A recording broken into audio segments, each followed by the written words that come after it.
We're live, YouTube, for the first time ever. The Perpetual Traffic podcast is hosting our very first live AMA with our host, Ralph Burns. Ralph, thanks for doing this, man. Yeah, thanks for having me. And thanks for setting it all up. This is pretty exciting. We've done this, I think, once before, and I was like, it was so much fun. I was on a Facebook Live, like, why didn't we ever do it again? I don't know. And then you suggested, I'm like, let's do it next Friday. Yeah, we move quick here. So just so you know, if you're watching this live or watching the recordings, we want to do this every week is the plan. We want to do it every Friday about this time, right? This will be a good cadence for us. Yep. Yeah, and the idea for us is we want to make sure that our finger is to the pulse at all times. And so going live gives us the opportunity to engage with listeners, field questions, kind of get a sense as to what people are interested in hearing about, because then we can start to tailor the podcast towards, those narratives. So if you're here and you're live, take advantage of the time. We want to hear your questions. This is like a true legit AMA, Q&A. I don't have any other acronyms. What else could we call it? I don't know. Q&A, AMA, you got it pretty much covered. Yeah, we did it. So drop your questions in the chat, and I think we can cover everything traffic related for sure. Broader marketing topics if you'd like.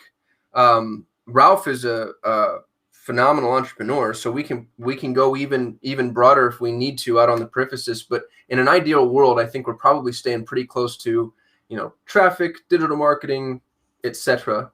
Yeah, anything you'd add to that, Ralph? Any other safeguards you'd put on it? Yeah, I mean, I think a lot of the stuff that we talk about on Perpetual Traffic is traffic related, but it's also a lot of after the click conversion stuff. Like, as we say all the time on the show, it's like that is 50% of the effectiveness of your advertising. So we might as well talk about that too, but also just generalized business questions. I mean, I think when we did our survey a month or so ago, and our product that we're still in the formulation phases of, we have not forgotten about that since episode 300, is we've got a lot of business related questions. I mean, at the end of the day, traffic and advertising and all the things that we're talking about here on the show every single Tuesday is all about growing a business, and ads are just one of those things. So, when we poll our users like we did, and thank you for the 300 plus people who answered those questions. It was a pretty lengthy form, which we really do appreciate. We found out kind of what we had confirmed, I think, in previous times when we had asked questions of our audience, is that about half of our audience is either entrepreneurs, business owners, or CMOs. And then the other half are guys like me and you, like me and Qasim here, which are agency owners who are looking to tune into the show and also help their agency and help grow their agency. So we've been doing a little bit of, the tactical strategic stuff on the ad side, but also some business things that we've learned a thing or two over the years. So happy to answer any questions or what's burning in the top of your mind right now, and looking forward to doing these on a weekly basis, which will be a lot of fun. So, yeah, I'm excited about it. I've actually got a question for you. Do you mind me coming out swinging? Yeah, go for it. So you're a world authority in the Facebook ad space. Facebook just got shook up, is the best way that I can put that. And if you're watching this and you're not ultra familiar, Apple rolled out, and I'm gonna try to compartmentalize this, Ralph, and you tell me how I do. Apple rolls out a new update, iOS 14, and they basically say we're going to make every single app in our ecosystem request permission to track.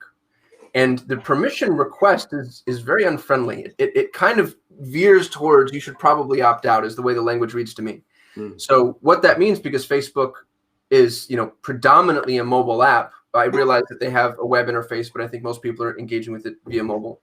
And the higher value prospects, if you don't mind my saying, are generally iOS users, and we know that statistically speaking, they spend more. We don't have their data any longer because a large percentage of them are opting out. So now Facebook is left reeling, which means that Facebook agencies are left and Facebook advertisers left trying to figure out how to contend with this new ecosystem. How did I do there, just as far as the summary? I think that's pretty much it.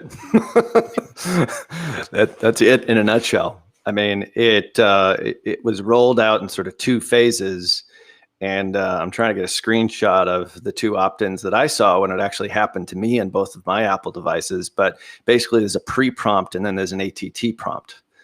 So it's sort of a two-step thing that you might be seeing right now. And when 14.5, that was the first sort of rollout of this, happened back in late April, there was not a whole lot of adoption because Apple did this sort of slow rollout thing, which was sort of an interesting, weird way of doing it. We were expecting it was just going to be like that, like almost overnight we'd lose visibility. But it was like, it's kind of like ripping off the Band-Aid very, very slowly through the month of May. And we make it as painful as possible. Make it as painful as possible. And I'm not exactly sure why they did that. But anyway, they did it that way. And we really don't have a whole lot of control over it. But when 14.6 rolled out in, early June-ish, all of a sudden the adoption rates of this or the exposure to this ATT prompt kind of went through the roof. And that's what we're seeing. So we're adjusting to that alternate reality right now in the month of June. And it's interesting because I think everybody's looking for an answer as to what to do. Like what's the next step? And, for us, we spend a lot on Facebook and Instagram ads, obviously. Upwards of $100 million a year. The last week, a lot of our customers have cut back. I'm going to be honest with you guys. Like, that's just the reality of the situation here. As we sort of absorb this and figure out, okay, how can we either rechannel marketing resources into other platforms? How can we look at things more holistically or focus on different aspects of the business which are going to have impact? Or even looking at, from an agency perspective, how do we look at not necessarily channel-based attribution, but what we refer to as like a holistic view of your marketing and even different metrics to measure success and our success.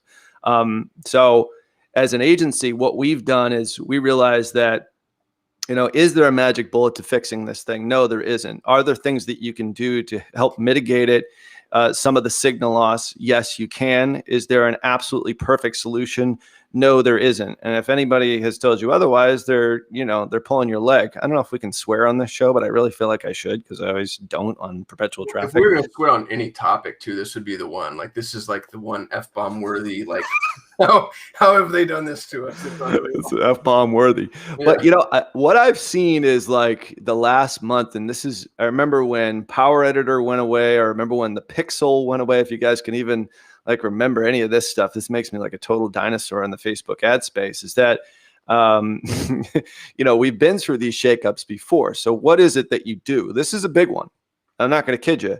But I think right now there's a lot of people sort of there's blood in the streets and everyone's freaking out. And I think the people that look at their Facebook ads and look at a 1-day click attribution or just looking at like what happened in the last 24 hours are going to be very disappointed at the results that they see. There are some ways in which to potentially mitigate it through aggregated events manager, through using server-side tagging, through conversions API, which is one of the recommendations that Facebook does do. And you can actually start to see some of that data trickling in AEM, which is a separate tab inside Facebook ads.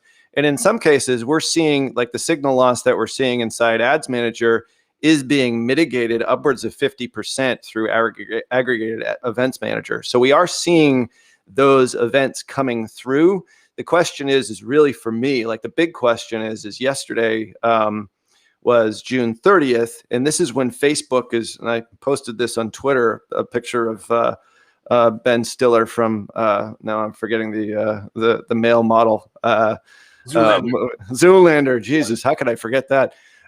Is that, this is the start of Facebook's modeling career right now, which is, I think they actually have the data. They're just not showing it. So it's starting to show inside AEM, Aggregated Events Manager. If you set up your conversions API, and if this is way over your head here, like we dove right into a very tough topic. So if you don't know what all this stuff is, we will, give you resources. I'm not exactly sure how we can do that here on a Facebook or, YouTube Live, but point is like there's a lot of highly technical pieces here that I do think the average business owner needs to really understand and get their head around. And if you don't have a dev group, inside either your agency or your business, now is the time to do it. Well, actually, a couple of months ago was the time to do it. But now, especially now, it's not too late. But what we're really interested, I think, inside tier 11 is seeing what is this modeling going to look like? Like Facebook knows who is opting out, and how can they model the data that they're missing, the signals that they're missing, either back into Ads Manager, or probably the first place it's going to show up is AEM. So, there's no right solution right now, but I do think you have to look at a couple of different things. And like I said before, if anybody says they have the solution, we've tried every solution, every third-party solution. As much as I love, the Wicked Reports and the Hyros of the world, I love Scott D. Went to a Red Sox game the other night with him. Wicked Reports is a great solution, by the way, but it does take some time to start pulling that data in. It's almost like a longer term solution, but it can show attribution for different platforms. But I think we're almost like in a not necessarily wait and see mode, but we still want to see exactly how it all shakes out, especially with this modeling portion. For us, a year ago, we started focusing on different things, knowing full well this was coming out. And there's other ways in which you can affect the overall growth of your business through traffic. And it's not just what you see inside Facebook Ads Manager. To a lesser degree, obviously, this is taking place inside Google, which we're going to talk about here in a second to put you on the spot with Flock and everything else that goes along with it. But we really focused on doubling down on our creative. So front-end creative, front-end messaging, and making sure that we are absolutely at the top of our game when it comes to that. So there is that part of it, the tips and tricks and the hacks inside Ads Manager. Yeah, you got all the gurus talking about like different hacks and different things to do, but that's all well and good. I don't think there are any more hacks at this point. Like there's some strategic things and tactical things you can do to make your ads more effective, and we can probably go through some of these here. But also the other big part of this, which is something that we've placed a huge focus on, almost to the point where it's now, driving all our new business and all our new acquisitions from an agency perspective, is after the click. Because if you have signal loss, and I was just listening to a discovery call for one of my sales guys here today, I'm supposed to critique it and get back to him and say, well, what did he do wrong? He actually focused on the right stuff. And it was typical. These guys were spending $100,000 a month up until May. And then all of a sudden, everything went to hell. And now their CPAs, which used to be 30, 50 bucks, now are 100, 115. Their ROAS was 5. Now it's 3. And they're like, what the hell do we do? So the short answer to that is, there are some things you can do, with Conversions API and all these other sorts of things with some of the signal loss. But the other thing that you can do is, all right, well, what if you can actually double your conversion rate, or at least increase your conversion rate for that after the click? So, and what can you do to increase your average order value? What can you do to diversify your product mix? So there's a lot of other things outside of the big freak out on Facebook that I think businesses have to look at in the here and now. And I'm not saying that's a perfect solution, but what's your alternative? Really? Like if your business runs on Facebook, and we see this all the time. We talk to dozens of businesses every single week. They're like, oh my God, I was doing so great. And now it's not doing as well. Like you have to think of different ways. Maybe that means diversifying outside of just Facebook, doing some of the stuff that you're doing, obviously, Qasim, going into, YouTube ads. We also do Snapchat, TikTok. We do a lot of other things aside from just Facebook. We're known for that. I would quite honestly rather not be known as a Facebook expert because it's single channel agnostic. And really what we do is we help businesses grow faster than they could on their own, especially purpose-driven businesses. We just so happen to do it with a combination of traffic and conversion. Facebook being a big platform, and it's probably where your customers are sitting. So that's usually where we start. Dude, first of all, that was a mic drop. This is why you show up to this type of call, because that's the best answer I've ever heard on this topic, and I've listened to all of the answers. I really appreciate that, Ralph. I'm going to do something that might be a little annoying, and we'll figure out the personality of these calls, but because we have the ability to do this, I kind of want to share my screen and just show people what it is that we were referring to. So, and I'm not the Facebook guy, Ralph, so you can kind of guide me, but I'm in a test account that I use for my training. So you notice that this is just something that is something of a sandbox. And if you go into data sources, when you're in your business manager, this is what Ralph was talking about. They have aggregated event measurement. And when you select configure web events, as long as the domain name is verified, that's key, we can now prioritize our events. Here's my highest priority event, mid priority, lowest priority. Ralph, anything that you'd add to scaffold that? Yeah, I mean, this is kind of the operative question right now. And Facebook is, is prioritizing, in essence, one event. Will we get more events? The way I understand this, just and correct me if I'm wrong, but if somebody's opted in, you get far more data. If somebody doesn't opt in, you still get one event, and it's generally speaking, your highest priority event, which means that you're not completely blind, but you have to make sure that you play this prioritization game, correct? Correct. So for us in our agency, so we have Conversions API. We were the first one. We tested it ourselves first. Sure. And our lead event is the event that's the most important event. It's not the purchase event, because we know if we get a certain amount of leads in and then they're qualified leads, a secondary event is sort of a qualified lead. But the lead event is the highest priority event for us. So that was a business decision. It's not purchase. But what we're seeing with a lot of our customers who have the Conversions API integration, they're prioritizing their purchase event. So it depends on what your business is. So you only get to pick one, at least for right now. Now this is going to be subject to change, right? Which makes everything loads of fun. But you can almost go into, aggregated event. I think I said management before. It's measurement, and look at you can almost look at your campaigns and then go into AEM and do some math and figure out, all right, there are some events that I'm not capturing inside Ads Manager that I potentially could add back into my reporting to show that, okay, these Facebook ads or this week's ad spend is maybe performing better than you might see it inside the actual Ads Manager itself. So there's ways in which you can do this. It's kind of a clunky way of doing it. We do it through a Google Data Studio poll for our reporting. So it happens more or less auto-magically, because I don't really know exactly how it happens, but I love that. Yeah. Got smart people that do that sort of stuff for me, which I don't really know how to do any of that. But you as a business owner, I would get a smart dev person, or, hire somebody on, maybe at the very least on Fiverr, to be able to do it for you. Facebook does have some links on how to actually integrate Conversions. So many like CRMs and, what would I say? Like, e-commerce tools are making this integration on your behalf. Like Go High Level, which we both use, has Conversions API integration, and it's great. It's like really well done. Yeah, absolutely. If you have a certain amount of spend too, like this is maybe off topic, but Facebook will pair you with vendors who will do it too. And at one point they were actually giving out an allowance, which we certainly, took them up on that offer. So what do you mean, Ralph? They're giving you free ad spend? No. They gave us sort of an allowance to be able to have some of our customers have a third-party vendor do the CAPI integration for them. They paid for it. Yeah. So there is, but I would sort of that set is so telling. That just shows you like Facebook really trying to sew this together. Yeah, I couldn't quite believe it when they said that. But anyway, that made me realize, I'm like, wow. They don't really have a solution here, do they? At least, well, they were just as blindsided as everybody else. You can tell.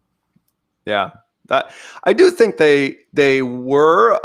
I actually still think, and I'm like the only one who thinks this. It seems like they've got a solution. Because they have all the data anyway. It's just a matter of where are they going to put it, and that's why this. I thought Apple's actually withholding that information. If you don't opt in, Facebook, the app, doesn't receive, visitation data, page data, on-site conversion. Like they don't see any of that.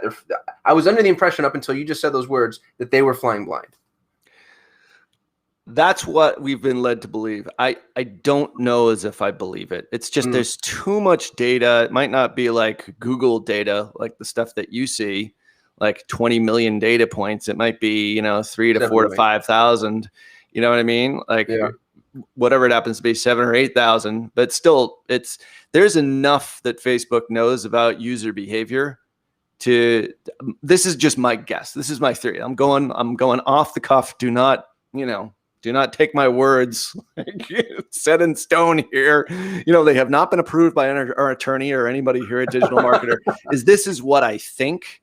But me thinking it and it actually happening are two different things. So that's just my guess. It's like there's too much at stake for them to be completely blindsided and not knowing what's going on after people opt out of ATT.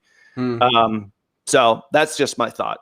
But can they model that data back in through aggregated events measurement and push that into Ads Manager? That's what we'll have to see, because that's what's happening in the next week or so. So when you're partying this weekend for July 4th, hopefully, your Ads Manager and your AEM is going to be filling with modeled data that is somewhat accurate. We've seen, some sporadic data so far, so too early to tell. But I think we're hopeful as to that will certainly help with reporting. The question is, there's two sides to this too. There's really, when you have signal loss, there's three things. Your reporting all of a sudden goes to hell.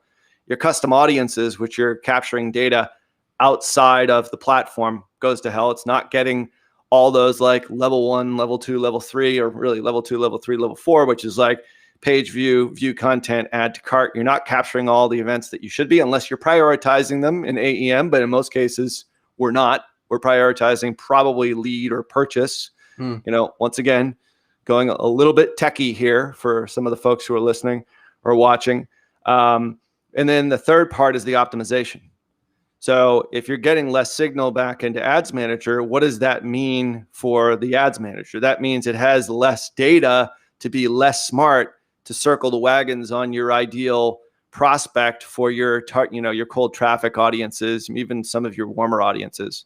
So, so that's how it's impacted things, just going back to basics. If you're not familiar with what all this 14.5, 14.6 stuff means, like that's the basics of it. So reporting, visibility, if you're an agency, you don't look quite as smart as you did like 2 months ago.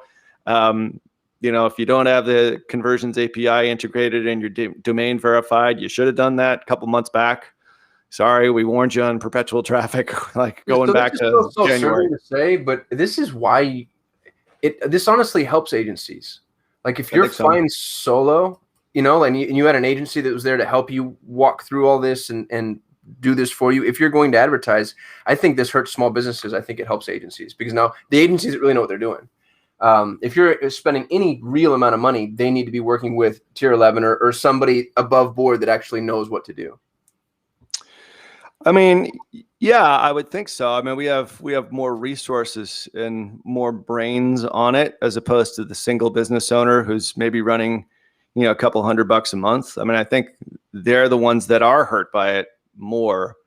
I mean, I don't think it's an advantage any way around. I mean, I guess if there is a quasi advantage, maybe it is if you're an agency and you've been doing this for a while and you've got a staff of people that know how to do like CAPI integration. I don't know how to do it.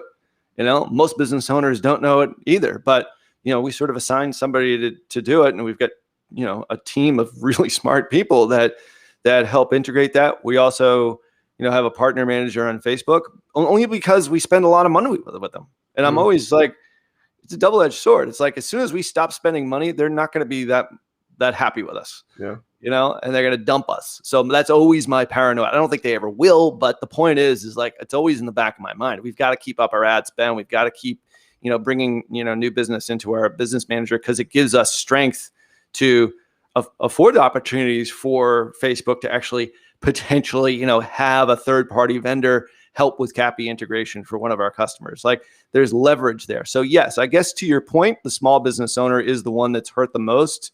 But I don't want to make this into like a pitch for an agency just because, of the unfortunate circumstances of what's going on right now. But there is some level of truth to it. But yeah, it's a challenging time right now. So, I mean, it's more reason to, go out and hire somebody like Cosm's agency, where he can diversify you a little bit more. The benefit we haven't, you've actually offered a little bit in this way of silver lining. We're seeing 50% of the data getting put back in, or you are, which I think I didn't know that. I think that's great. Right before this call, you and I were looking up the opt-in rates. It started at 5% opt-in. We're up to 9 in the US. And what was it? 20 internationally? worldwide weekly opt-in rate across apps that have displayed the prompt. And we'll put links to this too. Yeah, I'm going to share my screen so they can see what we're. So this is the Flurry. Flurry's pretty damn good. I'm dropping this into chat, and you can see worldwide weekly opt-in rates. And looks like the last report was June 28th at 16%. Yep. And then U.S. opt-in rates, the last I had heard it was 5.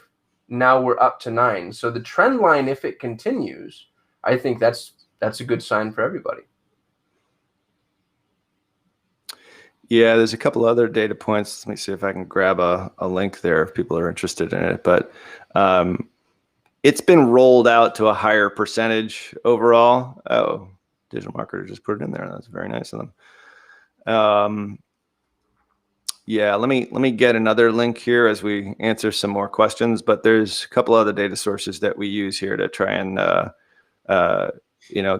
get a sense as to what the update and adoption sort of history is. So, but I don't want to monopolize this call all on iOS because it's one thing that we're all dealing with, and I don't know if any expert has 100% guaranteed solution on it. And I think there's a lot of third-party, reporting mechanisms that are out there that potentially are claiming that they do have a solution, but not necessarily the case. So I've got another one here. This is actually from Gupta Media. Adoption rate for iOS with ATT. Let me show this over to you, Qasim. This might be helpful for the viewers. I keep wanting to say listeners, but I guess we're on viewers right now. We're multimedia now, Ralph. I mean, we're multimedia. It's pretty big. Drop that in the chat too. If you're watching, you'll have a YouTube chat feed available. Yeah, so that's a good one to keep tabs on. So those are like Flurry, Data Studio, and I think we've got one other that we kind of keep our eye on here. And here's what we're looking at. Yeah. Update adoption history. I mean, there's a lot to dig into here. This is cool.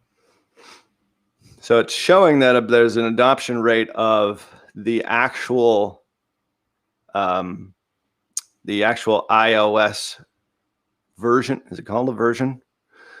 14.5 and 14.6 as of July 1st. It's a 78% adoption rate. So you can see if you go to the right-hand side, if you kind of scroll down to that, you'll see it was really low in May. And all of a sudden, boom, like the first week in June, all of a sudden they rolled this thing out. So I tweeted about this a couple of times, like, oh my God, the 14.5 rollout is so slow. Like they didn't get it. Like I only got it on my 2 iOS devices, I think like last week. So, which is pretty much in alignment like with the rest of the world. So it's almost completely rolled out, at 78.3. I don't know if that's a US or worldwide, but it's a lot. And then, the 2 other links that we have show who actually opts in and who opts out for it. So, and to be expected, most people are opting out of tracking. Although Facebook and Instagram do sort of a pre-sale on it. And I screen captured both of those. Maybe we can put that somewhere else. Just so when you see it, like they're like, all right, this is kind of what it is. And then as soon as you click that, then it actually gives you the ATT prompt where hopefully they're trying to convince you to say allow tracking. And of course, I always say allow tracking because I love tracking. Well, so that's the other thing too. I think the pendulum's going to swing a little bit. People are opting out now because it's this nebulous, ethereal monster, but they're going to start to see their browsing experience decrease in personalization. And I think people want personalization more often than not. So, and I'm not saying like the whole world's going to swing the other way, but I do think that we're going to see people increasingly receptive to the idea once they realize what it costs them. Yeah, I mean, would you rather see irrelevant ads and you're going to see ads no matter what? Would you rather see completely irrelevant ads about, I don't know, Chevy Silverado pickup trucks? Like I have no interest in getting one of those. Sorry, truck people, but like I drive an AMG. I'm just throwing grenades today. Like whatever. Like or something that's just like a guitar ad. Yes, I'm interested in that. Show me more of those. I mean, that's fine. I'll look at those all day long. But, I mean, I've been seeing ads, on Twitter for crypto. And it's like, I don't know how I got like tagged for, like, I have no interest in Twitter crypto. sucks at tracking things. I know Twitter sucks at tracking, but like, So am I going to start seeing it? Because I did opt in for tracking on Facebook. So maybe I won't see ads for crypto. Like, I have no freaking interest. It's the last thing in the world. I mean, I'm very interested in the stock market. Maybe that's it. I don't know. But Twitter, like, yeah, Twitter's tracking does suck. But, like, that's the world that you're going to live in if you opt out.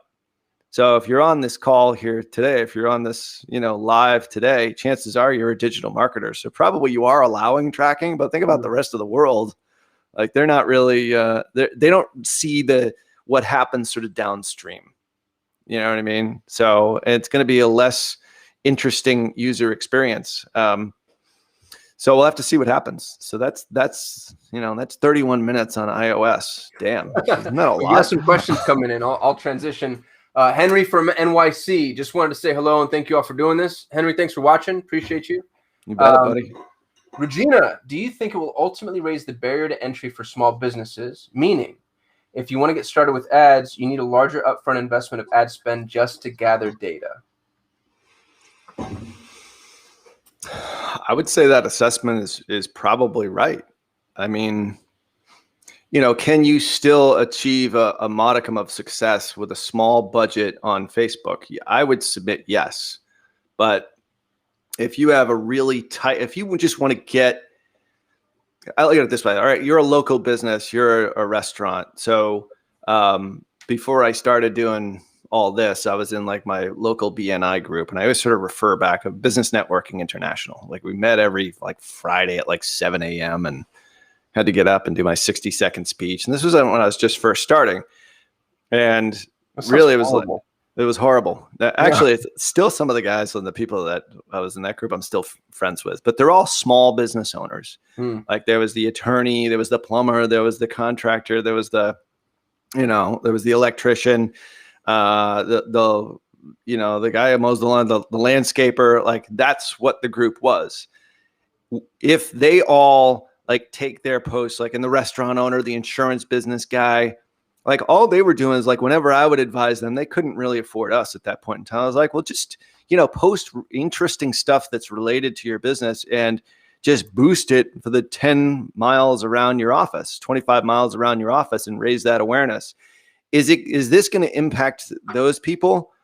You won't be able to see who clicks, where they are, but you're going to get impressions and reach in your target market.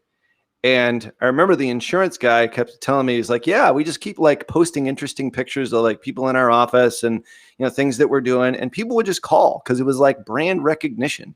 And he would just boost his post like $5 a week. He's like, people are coming in from Facebook. And he didn't even have a direct response. He didn't have no call to action. Like, this was super basic stuff.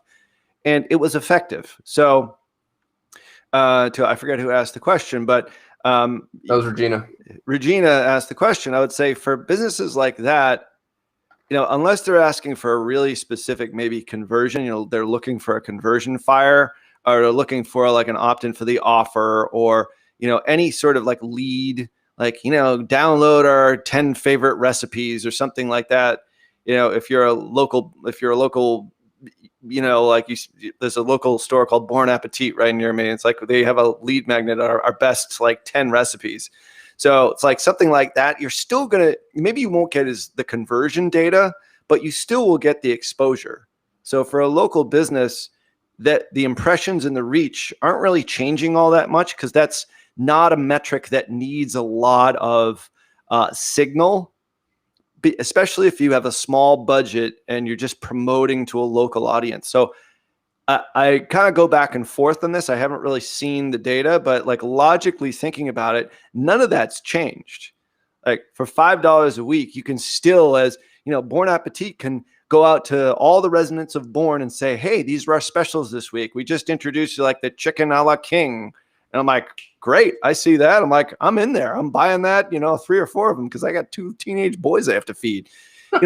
Is that affected by ATT? I don't think so. So, but if they asked for a purchase with a really small budget, they probably would. So I think there's a fine line between the two. Has the platform all of a sudden become ineffective? No, it's still great. Let's not kid ourselves. There's 4 billion monthly active users on all the platforms. They really haven't even monetized, I always forget the other WhatsApp. Yeah. I never use it. I had to Dude, download I'm all it up for WhatsApp. It's Are you really? Yeah, it's bad. It's my wife's fault. Like, we have like these family chats and group chats, and if we're going on a trip, we have a travel. It's sticky. It's very sticky. But you're right. Yeah. I haven't seen any ads in WhatsApp, and I'm sure that's only a matter of time. Yeah, it's just another property that they can monetize, which they really haven't as of yet. I mean, but anyway, the point is like for that local level, like if you think about that, does it hurt them? I suppose, but can you still use it relatively cheaply with low CPMs? Maybe the CPMs have increased, but it's still there, and I would still use it if I was, advising those BNI guys, the insurance guy, the local restaurant. Like there's a local restaurant, he would just be like, all I do is I just post pictures of like whatever our special is that week for the restaurant, and people come in, mention Facebook when you walk in the door and get 15% off. Like you can still do that. Like that doesn't change. I think we just got spoiled. Facebook got so good. We got so spoiled. You could throw up kind of like crap creative, crap offer, but because the targeting was so good and the optimization was so good, it worked. Now we have to go back to, like you said earlier, you said at the very beginning of this call, double down on creative. I remember we were having this conversation inside of a DM forum, and it was right when the news dropped, and everybody's freaking out, and we're all Chicken Little, and the sky's falling, and I'm just seeing a bunch of dudes in there, dude and dudettes prognosticating as to what's going to happen and what the changes are, whatever. And then Ryan Dice comes in, and he drops one line. He goes, "May the best copywriter win." And that was it. And he was right. Like, it was just about like, hey, who can articulate value the best? We're going right back to fundamentals. Yep. Like we interviewed yesterday, have a good offer. Sorry, inside joke. How can you be effective scaling your business online? Have a good offer. Yeah. It's still true. Like if the chicken a la king sucks at Bon Appetit, like no amount of advertising is going to help you. Like still, you have to back it up with good shit. So, I mean, is it more complicated now? Yeah, for sure. But, it's still a great platform. And then I think it does, does it give an unfair advantage to the larger agencies with larger spend that get more love from Facebook? Yeah, I suppose. But we're all figuring it out too, but we're not necessarily looking at it as a Facebook problem. We're looking at it, this is a business problem. This is a holistic marketing problem. And like I said, I mean, we haven't really talked about this yet. This is probably future episodes. Like my sense is that we fundamentally change how we measure success as an agency. And unless you're looking at different ways in which to do what you're doing right now, what are you going to do? Give up? Right. You got to figure out a better way. There's always going to be people, and this is true for you, true for me, true for any agency that's on this call here today, is that if you can help businesses grow, there will always be a path through your door. All you have to do is like get the message out, let them know that you're there. But like you'll always be invaluable. That's an invaluable skill, with or without like laser targeted Facebook ad stuff like it was a year ago, 2 years ago, 3 years ago, or back in, when CPMs were like $3 back when I started in like 2010, 2011. But still, it's the same principle. And it's, the platform that's gotten less and less visibility and less signal, but, figure out a way to do it. And if you've got 30%, if you got 50% of your signal as opposed to 100%, that's still pretty good. You know who we are, bro? We're the guys who are like, back in my day, I paid 25 cents for a gallon of gas. We're like, I had $3 CPMs. It's so funny. I went to like my VP of sales is like, we met at this conference in 2012, 2013, and it was all about how to get 1 cent likes. You know, remember those days? I don't know if you remember those days. You can still do it. You just got to go to like Bangladesh. I've got a guy who does this. He's actually a pseudo client, but he helps people with their social promotion. And he's like, yeah, I'll get you 1 million likes. And they're like all from like places that have nothing. You know, you're an Italian restaurant in Scottsdale, and you've got like 1 million Bengalis that just love your restaurant. That's right. That's right. We'll never ever buy from you. Yeah. Yeah. I mean, that was still going on back then too. But yeah, I mean, it's a vanity metric at the end of the day. So yeah, we're here to sell stuff. What else we got? I'm going to butcher your name, but I'm going to do my best. Chao do Nascimento Fritas. The people are frightened due to iOS 14, but iOS 15 will be the worst. I think it depends on your agency, but if you're in email, and if y'all don't know this, Apple, first of all, man, hats off to Apple for like shaking up the freaking world. It is brilliant. They retain all the data. They don't hurt their ecosystem at all. They ruin all of their competitors, and they position themselves to roll out their own larger ad network, which we can talk about later, but that's my theory. And it's actually not my theory. I stole it from somebody else, but I've latched onto it and decided ownership now. iOS 15, among other things that maybe I don't understand, and Ralph, you might fill in the blanks, is attacking email. So Apple is no longer going to deliver open and click-through data, period. And they're allowing people to opt in by proxy. So if you go on to a website and you want to like sign up for the newsletter or whatever, Apple will say, hey, we can basically mask your email. So they will never have your real email address, and they'll route the email to you. So you can't see people's real email address, which means you can't do like, email verification, lead intelligence, all the fun stuff that I know business development managers do. And you can't see if they're opening or clicking your emails. Email has always been the cheapest and most effective form of advertising ever in digital marketing, period. And every year you get some idiot that's like, oh, email's dead. It can't be true, because the very first thing and the very last thing an adult does before you go to bed and after you wake up is check your email. And so I think that I think that Chao has made a really good point that this is going to be pretty detrimental, just depending on how heavily reliant your business is on email. Any opinions on that, Ralph? I can't wait to advertise on their platform. Right. No, dude, I'm 100%. We have an initiative internally on that I'm talking to my team about today. Like, hey, how do we go hop on with Apple? Because their consolidation of power here is a freaking master stroke. It is brilliant. Yep. Let's not forget. I mean, this is a business move. This is not a privacy move by any stretch. Oh, they don't care. Yeah, that's the best part. They're so smart. They still capture the data. They know where you go, what you click, what you buy. They're still, aggregating all of that. They're just not giving it to other apps. It's hysterical that they're pushing this whole privacy first paradigm, because they're still tracking. And don't forget that Apple apps don't submit the prompts not to track. If you're using an Apple app, and I don't use an iOS device, Ralph, so you tell me if I'm lying to you, but based on my reading and understanding, Apple's not giving you the same opportunity to opt out of their products. Yeah. Yeah, it's true. I wonder, when this all kind of, like, we're coming up on 78% adoption rate of between 14.5 and 14.6. Like, what is the app fallout from the community? Because what they've been able to do is create an environment in the App Store, and now they're taking away, so much visibility and signal. Like, what will be the net effect? Is there going to be a degradation of the App Store environment, over time? You mean like rebellion by the developers? Yeah. Can they afford to do that though? Because Apple owns the most valuable. I mean, Android users don't pay for apps. All the in-app purchases are iOS users. I'm not saying they're going to leave, but I mean, they've got a fair amount of leverage altogether. You know what I mean? It's almost like unionize the apps, and then felt like now we're just sort of like, completely guessing at what the next step is. But you really think about it, all of a sudden, the Apple environment becomes less valuable to you as an app.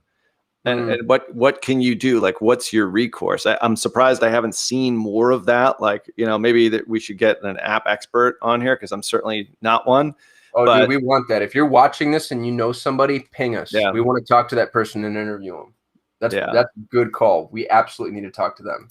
Yeah, we need to do that on there's actually a guy on Twitter that I follow, Eric Suford, who's really, really good at this sort of stuff. And he's all app, but he's very, very more highly technical than me. But anyway, so that would be an interesting interview for sure. For all of you guys who are watching that are, either own an app or an app is a big part of your business. I think it's an interesting question, which we'll have to get to the bottom of and figure out what that looks like. Did you hear about I think it's Epic Games? You know what I'm talking about? Apple kicked, and they're huge, right? They're massive. Yeah. And Apple just like ousted them from they don't care.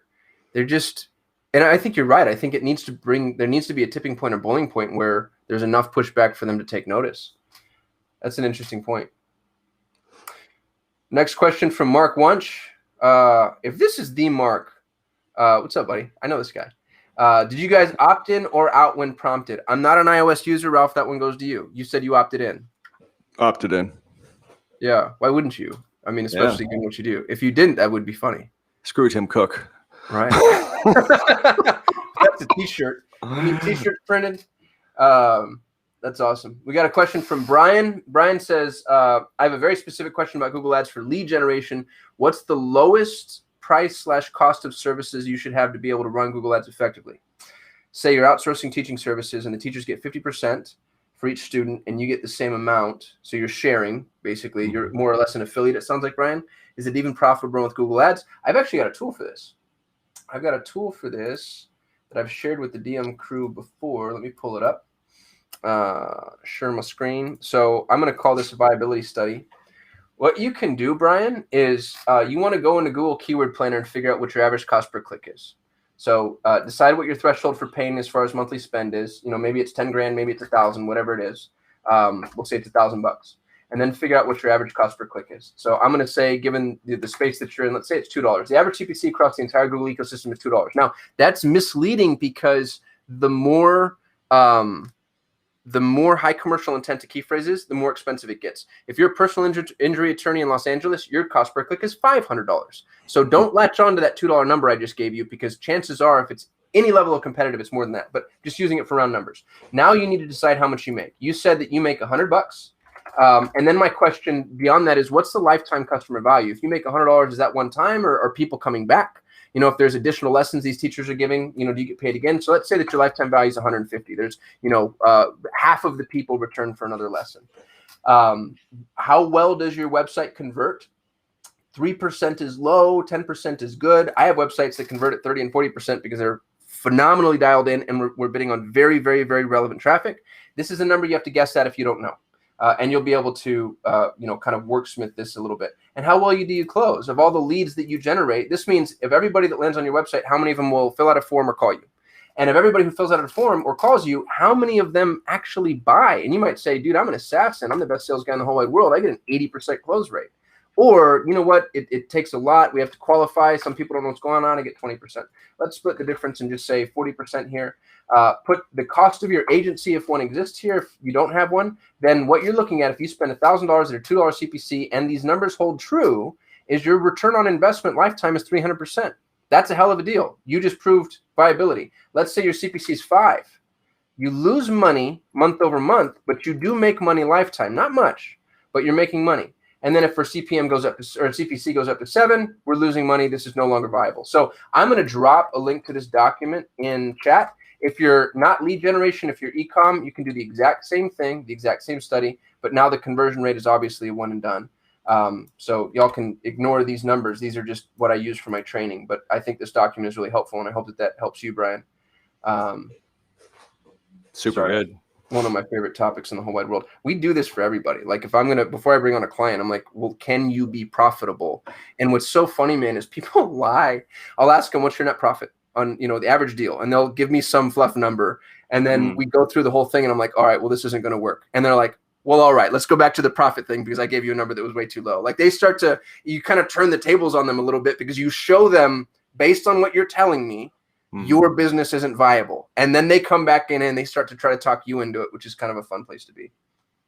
Now, do you use this tool for this is a Google naive customer, or is it somebody who's maybe gotten, all right, I'm at, 12% body fat. I want to hire this guy to get me down to 8% kind of thing. No, those folks will just eval their campaigns. This is kind of Okay. for new starts, proof of concept, or somebody who just has a crap campaign and I don't trust their data. So, 50% of advertisers that come to us aren't tracking their conversions properly. And they're like, can you audit my campaign? And my answer is no, because all the information that you're showing me, if you're not tracking conversions, is literally worthless. There's nothing outside of like maybe, competitors and impression share, but even that, because Google's a machine learning algorithm that wants to optimize, even that's not helpful, because if you've given Google false positives, it's now racing off in the wrong direction. So, but if you've got a good campaign, if you're at 12% and you want to just sculpt, which that's a really good analogy, then we're going to audit your campaigns. And then I just come to them and I'm like, here's the action plan. Here's what we're going to do. And, some people take that, run it themselves. That's great. Good for them. And some people hire us. Google's an interesting beast. 50% of all Google Ads campaigns fail in the first 90 days. That's Google's own statistic. Half of all Google campaigns fail within 90 days. And it's not because Google doesn't work. It's because Google is the Coliseum. What you're doing is you're taking your customer or your business and you're putting them in the octagon with all of their competitors and you're letting them duke it out. And if you've never been in a street fight, you're gonna take a couple on the chin. Your competitor is charging less, offering more, has better follow-up, answers the phone faster. I can't tell you how many we track and record every single phone call we catalyze. And I can't tell you how many times off it happens at least once a month that I have a new client call me up and say, yeah, the campaign sucks, the lead sucks, you guys suck. And I'm like, okay, so sorry to hear that. I pull up call tracking metrics, and then all I do, it's super passive aggressive. I just play all of the recorded calls.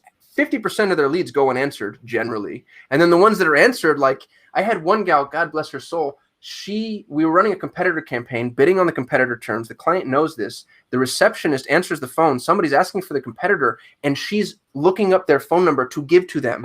And I'm like, what are you like? You pivot. You're like, oh, well, we do that too, and just stuff like that's just hysterical. And I'm not trying to. I love my customers with everything inside of me. They're like family. But it is funny how, and you have to have the same experience. For the first 90 days to 6 months, I'm coaching you on business. Like we're helping people learn, like you have to follow up with your leads and you have to nurture people and you have to be competitively priced. And, it's so funny too, when I get a client who, like, yeah, we don't want calls on the weekends. We had the highest performing real estate investment campaign on the planet for 7 years. We sold that agency. But while we had it, I'd get REI guys who were like, yeah, I don't take calls nights or weekends. I'm like, well, your competitors do. And these are $1,500 leads. So, you can play that game all you want, but you're not going to be successful. We wouldn't even take them. Yeah. Yeah. That's insane.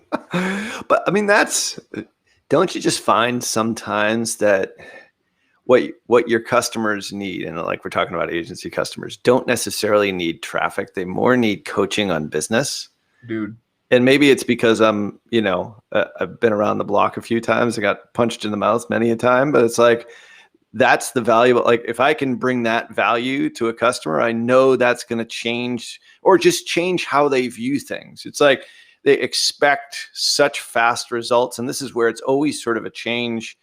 Well, it's always sort of a challenge, not a change. It's a challenge when you're bringing on a new customer because you want to sell them, right? You want to convince them like you're the right choice, especially if for us, we do a really in-depth, what we refer to as like a strategic growth plan, and we're really excited about it.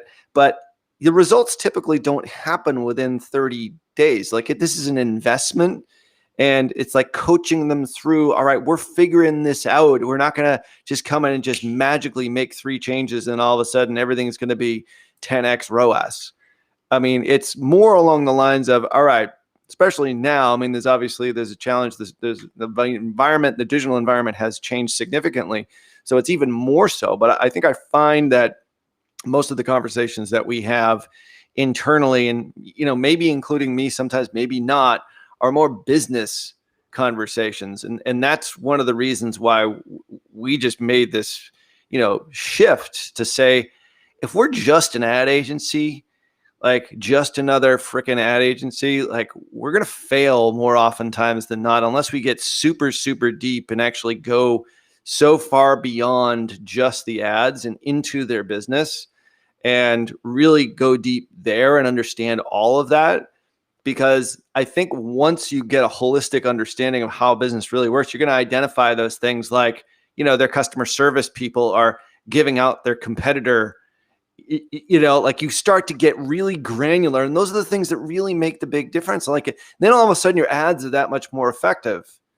You know what I mean? But it's like that business advice, the things that really are not necessarily advertising or digital marketing related, oftentimes are the ones that really move the needle. Yeah, 51% of the time or more. It's 51%. It's the majority of the time. I don't think it's the, traffic ends up not being the problem. It's the model or the salesperson or the whatever.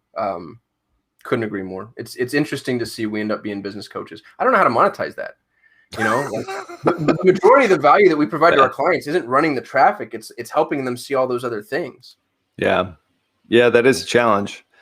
I mean, I think it's almost more valuable oftentimes than the traffic itself. Oh yeah. My sense is that you have to charge for it. Yeah, I've figured that out. What we do is we feel like we undercharge for it when we do actually offer that, or we offer it as an additional sort of, hey, we're going to help you out as much as we can. If we're going deeper, then we're going to have to charge you for this. Like this is like employees cost money. Time is money, I suppose, but like you pay for something, either time or money. Well, if my customer success manager or my account manager is going deep into analyzing a funnel and going to the next stages, and this is how you can increase your average order value, and this is how you can get a better stick rate, and this is how you can, bump up your LTV, like that advice, which 9 times out of 10 is never acted upon by the customer, unless they're actually paying for it, then all of a sudden they have a vested interest in it, and then they start to do it. Mm-hmm. Or we charge them for doing it, because most of the advice that we give, they don't listen to. They just say, yeah, that's great. I'll go the other way. Yeah. That's awesome. I mean, very rarely do they. Like we have a couple of customers where we have advised on all that stuff, and they're like, oh my God, that's so great. And then they're doers and they do it. So there are those exceptions. We love those guys and gals.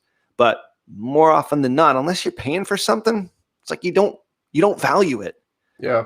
So I think as an agency, and there's a couple of questions here about like how do you get your first customer? I do think like for me, it was like the success of all my customers when I first started was my success, and I still feel that to this day. And that's why we've gotten rid of all of our silos of media buying, creative, dev, conversion architecture, which is like our after the click stuff. Now it's customer success. Like that's what it is. It's not like this little thing that happens on the side. Like we are there for their success, and then we pull all these tools into the equation in order to achieve that success. And you know what's funny? When you achieve their success, you achieve your success too, and you feel pretty damn good. Mm-hmm. So that's my favorite thing about our business is helping small businesses grow. Yeah, I mean, talk about being on the tip of the spear economically. It's just a big deal. There's warm and fuzzies all over. Yeah. And nothing beats it. I mean, and if you're making money at it too, like if you're making a good living, like that's icing on the cake. But my sense is that if you do a good job and you achieve the success for a customer, the money is going to come, unless you're vastly undercharging people, which I think most agencies are. But the point is like if that is the case, like you go home, like on a Friday night, like when I'm done at work, I don't think about how much money I make. I think about how many successes we had that past week for my internal team and for our customers. And that's what gives me juice. Like that's the thing that, really I think drives you as a human being. So anyway, we're getting philosophical here at the top of the hour, but anyway, I think it is related. I think it's related too. I'm going to fly through some of these. We got CM says, I'm from Bangladesh. Thanks for being here, brother. I think that's awesome, man. We're going like super international. That's cool to see. Sweet. And we insulted Bangladesh before, by the way. So I don't think it was an insult. We just said that they won't go to a Scottsdale Italian restaurant. All right. So yeah, Shreyanash, it probably will not ever come to Scottsdale unless you invite him. So maybe you should invite him. I think you're invited now. Yeah. See him. If you're here, I owe you Italian. How to get first U.S. client? I'm from India. I actually have an answer for this. I think choose a niche. So you might say, I want to help whatever, dentists or plumbers or SaaS or e-com or whatever. Pick a very specific niche. Find out where those people are hanging out. So there's a forum. Ralph and I did an episode recently on how to get traffic with no money. You should go listen to that in Perpetual Traffic podcast. but figure out where those folks are hanging out, which is probably a forum. There's a forum, a LinkedIn group, a Facebook group, or whatever, and provide epic amounts of value. So answer questions. When people need help, help them. Don't go for the sales pitch because they're going to see right through that, but provide value. And when given the opportunity, work for free. A lot of people, as business consultants specifically, hate that advice. Never do anything for free. You're devaluing whatever. In the very beginning, if you don't have any clients, you have to do something for free because you're the risk. But when you do the very first thing for free, you put guardrails on it. You're like, hey, I'll do this for free for 90 days because I want to show you what I can do. And what you just did is you assumed all the risk and you put them in a position to really trust and rely on you. And I think if you do that well, not only are you going to get that client, but you're also going to begin to grow using that client. Now you have a case study, you have a testimonial, you have somebody who's going to refer. And inside of that same ecosystem, hopefully that person can step into the forum and be like, gosh, I just hired this fellow to help me with whatever it is that you're helping them with. And they did a really good job. I couldn't agree more. I mean, I think there's a couple of questions in here about that. And that's how we both started. I mean, I forget exactly how you start, but I think you did. But anyway, like my first customer was free, and this is on that show. And then I started charging well, he's like, wow, we're actually starting to rank for these keywords. This is back when SEO was kind of easy. Could create some link wheels and some black hat stuff. But then I said, well, fundamentally, the relationship started to change after about the third month. I said, I got to charge you something. So I charged him $100. And he stayed on with me for a while. And I finally, we just parted ways. And I had to eventually up my prices. But what I did do is it gave me confidence because I had success. I was like, can I succeed in digital marketing providing a service? And then that made me, I do have a background in sales, but confidence in sales is everything. Confidence in life is everything. I tell my kids this all the time ad nauseum. They still don't really get it, but at least they're confident. But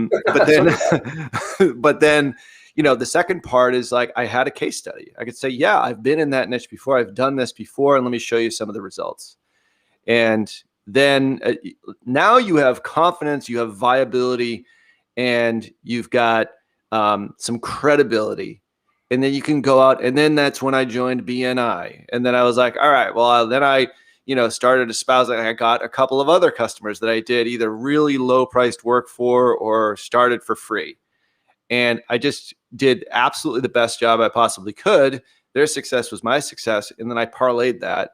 And then we started charging what we thought we were worth, which is $500 a month, and then $1,500, and then $3,500, then $5,500. And now our average customer is like 5 figures per month as a full service agency. So the point is like you start off small, achieve those successes. And I was doing this while I was working full time for like these assholes in the corporate world. But which I can't imagine I could actually do that again today because at 5 o'clock I'm pretty much done. But I used to come home from work and then work all night, wake up the next morning, commute back into Cambridge, which is like a 3-hour drive from here. And I would do that over and over again. Say again? 3 hours one way? 3 hours one way. Yeah. So you were doing 6 hours driving a day? Yeah. Dude, that's nuts. Good for you. What a great someday, Ralph, we got to just do like your entrepreneurial story. That's got to be an episode. Oh yeah, we could do like a whole thing on, a federal investigation and then a state investigation in the pharma business and the lab business. That'll be fun. People will be like, holy crap. Yeah. But anyway, the point is this. It's like you start off and you do exactly what you said. And one of the best ways to get customers, I know we're over by 3 minutes here, but I do think this is an important one, is figure out your niche exactly like what you said, Qasim. And I think that's a great thing. Like figure it out. All right, I'm going to go after dentists, right? And then go find a dentist and then do like a deep analysis on the thing that you do and how you could impact their business specifically for them. That's called what we refer to as like a strategic growth plan for one, and send it to them and say, hey, I saw your website. This is what I think is going to happen. I noticed like your Facebook pixel isn't firing. I noticed like this. Your content, it looks like this, like whatever it is, like that's how I started. And I would do like these little analyses for the individual business owner. And then they're like, this is amazing. Like nobody's ever done this. And then I would pitch it to them saying, all right, I'm going to work for you for free for 30 days. If things work out, then, start paying me X. at day 30, 60. Like now you've put all the onus back on yourself, but you've pulled them in by giving them an individualized plan, whatever your specialty is. And for me back then it was SEO. So it was easy for me to like do a screaming frog, like, HubSpot thing, and do the analysis. And it was all kind of free, but I tailored it to the individual. And like, at the end of the day, you want new patients, right? And like, this is how you should be doing it. Your opt-in form was terrible. Like I gave them all these recommendations, like, yeah, let's start.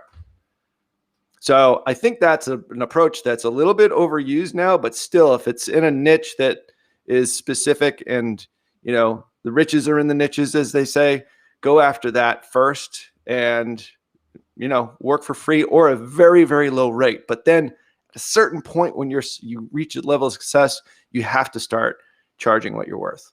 And that's always a hard lesson to learn. It's scary sometimes to step away from your comfort zone. Absolutely. Still is. So we did an hour, and y'all, we want to do this every Friday. So show up every Friday. It's 8 a.m. Eastern, 11 a.m. What did I say? No, 11 a.m. Eastern, 8 a.m. Pacific. I did that right? Yes. Yeah, 11 a.m. Eastern, 8 a.m. Pacific. Every Friday, Ralph and I are going to be going live to this YouTube channel. Tell your friends. Bring your questions.